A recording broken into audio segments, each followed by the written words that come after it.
waxaan halkan kala hadlayaa in dhaqankii ay beesheedu lahayd ama hidiyan ku abtirsanaynay ee ahaa garaadnimada meel kaga dhacay adeer garaadnimadu dhaqan bay lahayd waday soo lahayd adeerkii taagan baa garaad kulmiye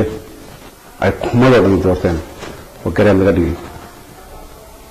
waxaan garan lahay kolkaa ilaa hadda garaadkan xorta adeer garaadku beeshu waa garaad kulmiye garaad xor oo aan idhaahdo xor baa tahay ma garanayo halkaad ka keentay inaad garanay garaad xora kan waraysan isna le garaadka xortaada hayana wareeda dhaqan baanu leenahay dhaqanka naga ciyaari reer dhanbaad ku xadgudbaysaa bal horta u fiirso waxaad ku hadlaysid beelo dhanbaad ku xadgudbaysaa wariyadii baan malaynay bal isku noqota beeshan odaygeedu waa garaad kulmiye kuumadoo dhan baa doortay intii meel isku yimaadeen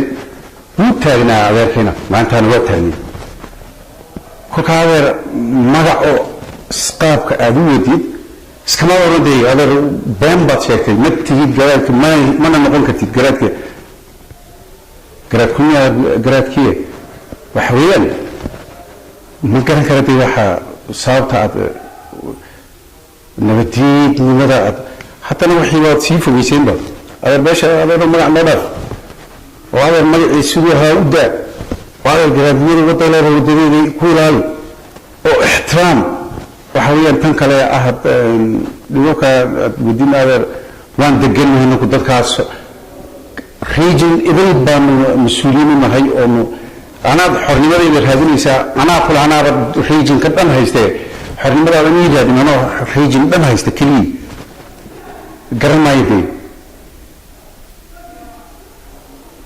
kolkaa ninkiinan dheerigii hadda caawa ugu khasabtay waxa weyn adeer garaadnimadii wax weyn waa taan kuu sheegee totally